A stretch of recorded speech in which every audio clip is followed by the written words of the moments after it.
On this edition of Fishy Business, we take a look at ways to attract fish, including all the latest in lures.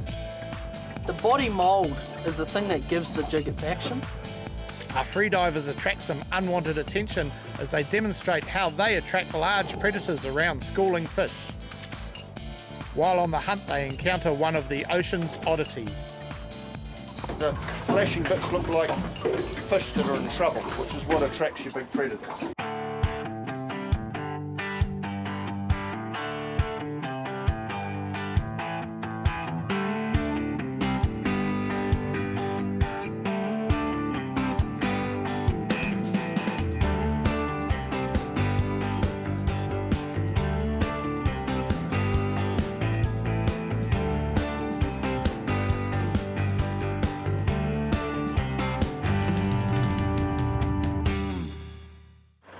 A call from a fishing buddy to let us know the fish were biting hard in the Hauraki Gulf had us launching the Southern for a spot of midweek fishing action.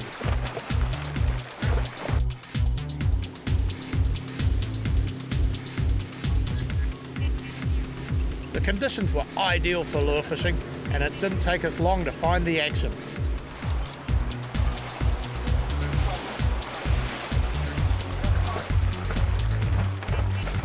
Hi, welcome to Fishy Business. Well, today I'm out with Chris O'Neill from Rod and Reel. Chris is a bit of a lure gun, and what we're going to do today, as well as getting in some really hot fishing action, which is just going off behind us, is we're going to talk about some of the modern lure fishing techniques. And Chris, big time these lures these days. We're catching a lot of fish on them. It's all the rage at the moment. These lures almost seem to catch the fish themselves. When the fishing's like this, they do. They do indeed. There are some things you can do to make them better, eh? There is, definitely. Okay, so Chris is going to share some of his tips and secrets for making these modern lures sing and catch the fish. These massive workups are created when fish and dolphins herd the baitfish to the surface, and a lure falling beneath them imitates a wounded baitfish that the predators will attack. So you're an up-current caster, eh? I am. Yeah. Well, to get these jigs to work properly, I need them Vertical? straight up and down. Yeah. To get them the most out of them, to get them to flutter and hang as much as possible, I need them to be as vertical as possible. There's really not much drift going on today, but the longer we can hang in the zone, the better, eh? Yeah. Snapper are very aggressive predators and will come well up in the water column to take a baitfish or a lure on a workup. This is awful.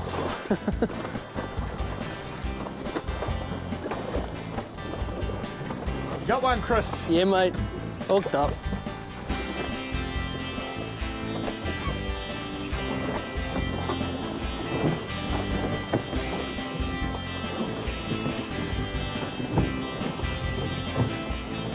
Midweek fishing in the Hauraki Gulf. Chores. Yeah, I don't think it gets much better than this, does it? Nah. Yeah, well, I know where I'd rather be. Yeah, definitely. Just let him release his bubbles down there. Oh, yeah. Oh, yep. Yeah.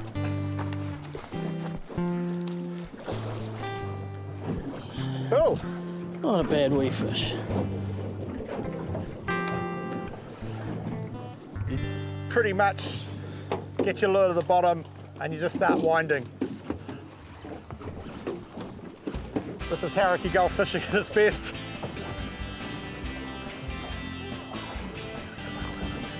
Oh yeah. With a 7 fish limit, I reckon we're not going to be here too long, Chris. Nah, I'd have to agree there, mate. The action is just phenomenal at the moment. Here he comes. Oh yeah, that's a slightly bigger one. Oh, might need a net actually to lift this one in. It's just down there on the floor. Just got that enough weight that if I lift him. Oh, he's a nice fish. Good work. Just put him on the gunnels. Oh, there you go. Love him. Yep.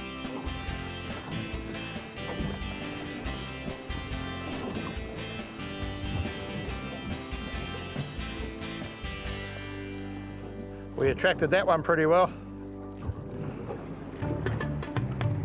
To keep fish in good condition, I use bottles of frozen water and then add some seawater, which chills your catch quickly.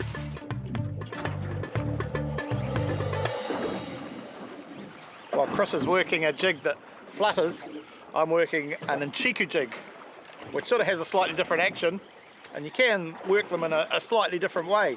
You tend to still want to get them to the bottom and twitch them around, but the Inchikus will work dragged behind the boat. Just a little fella here. And they've got this octopus skirt which has a bit of glow and a bit of flash and is very attractive to fish.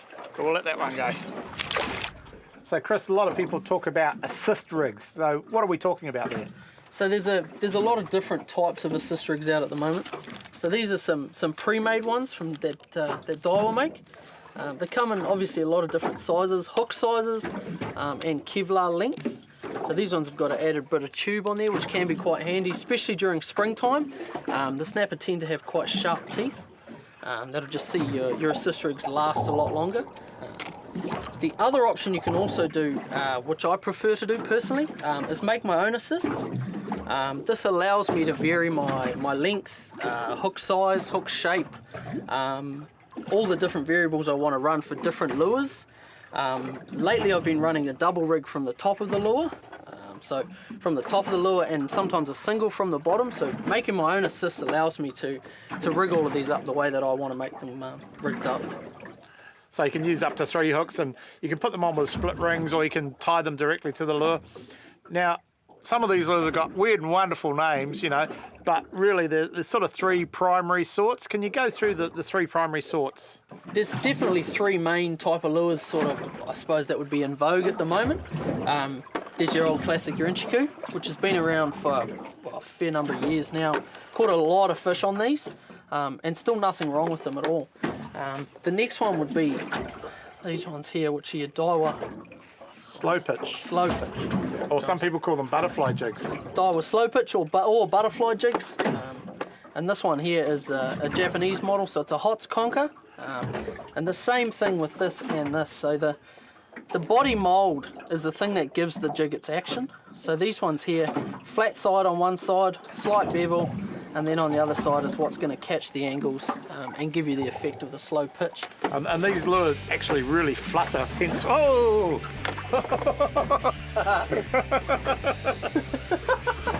They flutter even when they're just rocking in the boat. They do.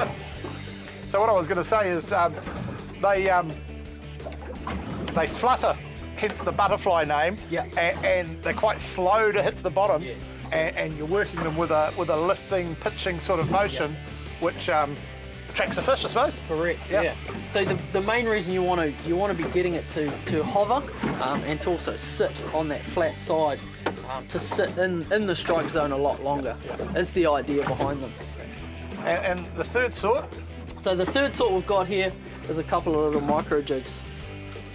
So that one there is a swage flyer, good little jig, and it works on the same principles as a slow pitch.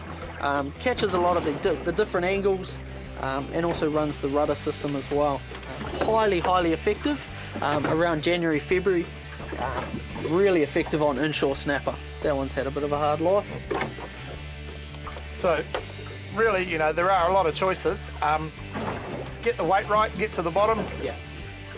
Generally with your slow pitch, because you're hovering and it tends to flutter a lot, you want to go quite a wee bit heavier than your standard sort of Inchiku. So if you're fishing sort of a 60 to 80 gram Inchiku in 40 to 50 meters of water, you want to be running anywhere between 100 and 120 gram slow pitch jig. The main reason being these will flutter a lot more than your pirates and take a lot longer to get to the bottom. So you need that little bit of extra weight just to get you to the bottom. Definitely. Perfect timing. I'm a big Inchiku fan because they work even when you're just bobbing along in the back of the boat.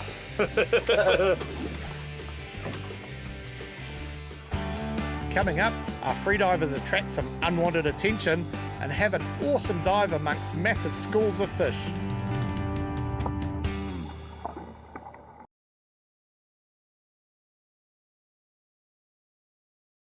It's early January and it's pelagic fish time. So in the background here, there's lots and lots of schoolfish on the surface. We've got a few young fellas in the water trying to get a kingfish. They're getting trevally. We've already had a kingy come in. But what we're going to do is we're going to deploy a flasher off the boat. So these flasher rigs are designed to attract pelagic type fish like kingies and snapper and things like that, and it gives you an opportunity to get down and give them a go. Helps the young fellas out get the fish as well. So we just drop it down. You don't want to go too far down. You want it to be at the right sort of length so you can, if a big fish turns up, you want to be able to get down to it. If it's sitting down at 20 metres, you'll never get to it. So I think today we've got a bit of tide running here. I'll probably put about 7 or 8 metres out. It's going to sit on a bit of an angle with the tide, so it's probably 4 to 5 metres to get to it, which doesn't take much with a gun. Because remember, a gun will shoot 2 to 3 to 4 metres. So you only have to duck dive down below the surface if something good comes into your flasher. Now the wave action with the boat will work the flasher, so it'll jiggle it up and down and it'll make the flashing bits look like fish that are in trouble, which is what attracts your big predators. While diving a tiny coral atoll in the middle of the Pacific, we made a flasher out of soft drink cans. The result was we attracted a pack of hungry sharks that got into a frenzy over the flasher. Now this is a very dangerous situation, one of those times that you should clearly just get out of the water, but also a testament to how flashers attract fish even if unwanted.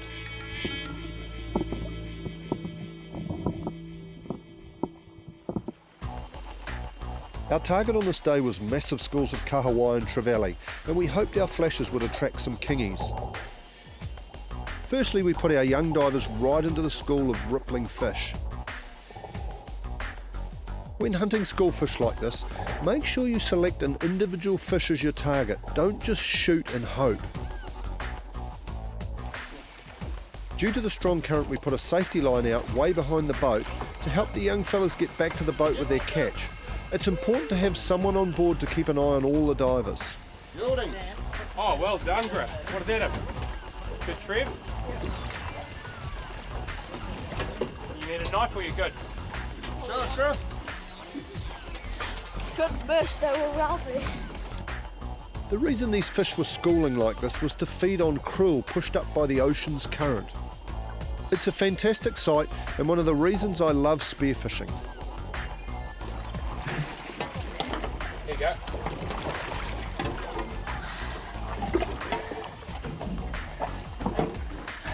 Whoa! How'd you get that? Oh, schooling. And what? Did they just swim past you and you shot them, eh? Yeah. Nice. Just show me how big it is. Oh, that is a great fish. When approaching a school, stay relaxed and don't make any sudden movements that might scare them. An unusual cloud underwater caught my eye. I thought it might have been krill. As I slowly approached, I noticed a few snapper hanging around it. But then as I got close, I saw that it was an ink cloud, normally caused by a squid or an octopus. These strange, beautifully coloured objects were actually the tentacles of a very unusual looking blanket octopus. This one had obviously attracted the attention of the snapper, and I'm not sure if he's shed his tentacles in an effort to escape or it's been attacked. I found the octopus drifting away with the current. It's one of those oddities in the sea which makes you wonder what else could be going on down there. So it's pretty spectacular, lots of schoolfish as you can see. Not a lot of kingfish, but they'll be deeper. They'll be underneath somewhere, so we'll keep trying, keep looking. But it's spectacular in here. When fish are schooling on the surface like this, large predators can often be found on the fringes of the school or sitting below them. They may appear to just be swimming along, but they're waiting for an opportunity to attack any unsuspecting or injured fish. Notice how all these fish give this kingy a wide berth as he looks for his prey.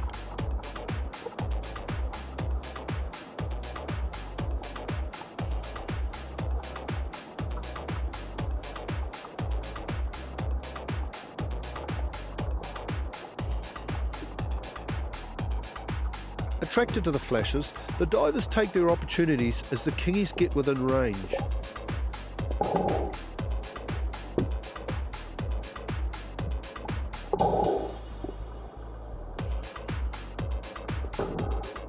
Kingfish are very strong, and like when catching them on a rod and reel, they need to be played before you attempt to land them.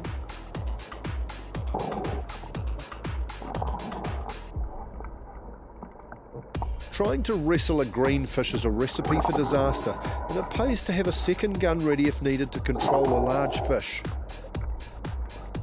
Once a kingy is within range, you need to get a firm grip on it and dispatch it as quickly as possible. The kingies were hunting more aggressively, maybe due to the schools of koharu that had joined the kahawai and trevally, as koharu is the favourite food of kingfish.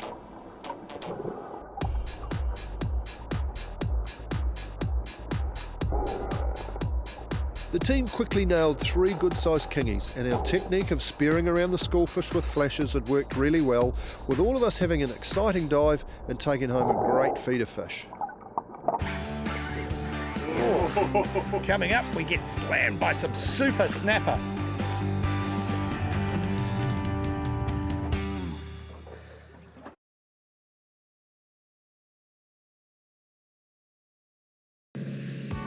We were having a great day's fishing on the Hauraki Gulf and using some of the latest lures and techniques to try and attract the fish. The morning bite had slowed, so we travelled to a new area in search of some signs of fish. So as it's dropping like this, I'm feeling for any touches and nudges from fish on the way down.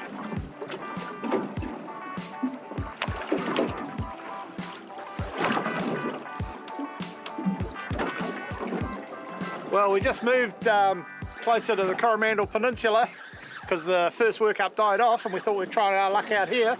I've just hooked up, but in the background there's a massive fin of a killer whale. Just one of the fantastic sights you see when you're out fishing. And I got a fish on. Where is he? There he is, out the back. Yeah. The sounder was showing us there was heaps of fish, and soon the action was all on again, with every drop of our lure attracting an aggressive response.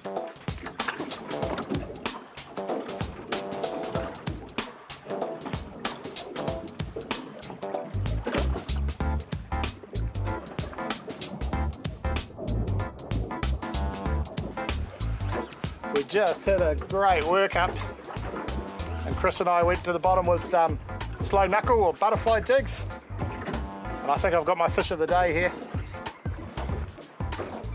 The bottom is so alive with fish it's hard to believe. You get your lure down there and the fluttering action, the fish just go crazy on it. Those hooks out, we'll put them back. Away he goes. Oh, yep. Yeah, not too bad. A snapper side hooked as I suspected today. But still not a bad fish. On the net. That's right. Planing up sideways.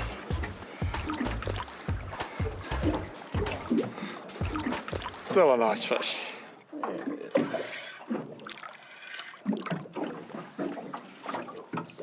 Just a little penny.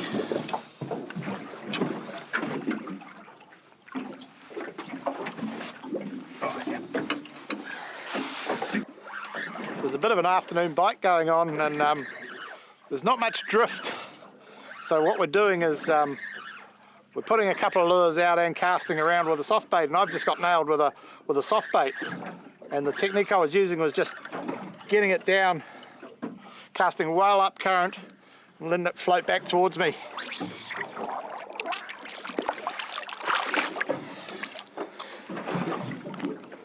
And just another nice 35 centimetre, good quality Hauraki Gulf snapper on a lure. Little 3-inch Pogie Z-Man with a 1/2 ounce head. Well, attracting fish, whether you use lures, burley, ground bait, flashes, whatever you use. It's great fun. And we've been fishing from dawn till dusk. Chris is still winding them in. Go, Chris. Got a big smile on his dial. Happy boy. They're just steam. Great feeling, isn't it? They're just steam trained line out. You are pulling the boat around. Yeah. That's with this little 6-kilo line. Still wants to go. It's one of those things too, you know, you're doing this sort of fishing, you might be catching schoolies, but every once in a while a real good fish will pop his head up. Yeah. It's always the way. You're preoccupied doing something else and Yeah. all hell I breaks told you loose. I'd bring you to my good spot. Still no colour yet. You took a fair bit of line. He did, yeah. It's not quite done yet either, I don't think. Yeah, getting tired though. Running out of puff. Yeah.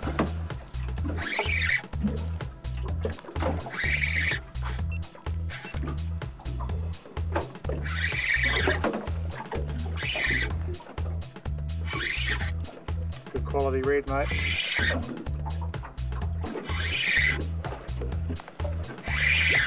Oh, beautiful. Not a bad fish. Woohoo! Hooked perfectly in the corner of the mouth. Oh, it's beautiful. I'll get in there with the net.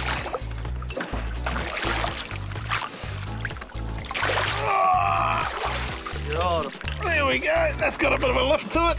Bit of weight there. Might have to put that one on the scales. I reckon. Ooh, 14. 7 kilos. It's a beautiful snapper. So that's 15 pound, 14 kilos. Beautiful. Happy with that. Hey. Good work, mate. Cheers, buddy. Come out of my boat anytime. Sure is. Awesome fish. There's some weight there, that's for sure. Happy boy. Fishy Business is proud to support Legacy.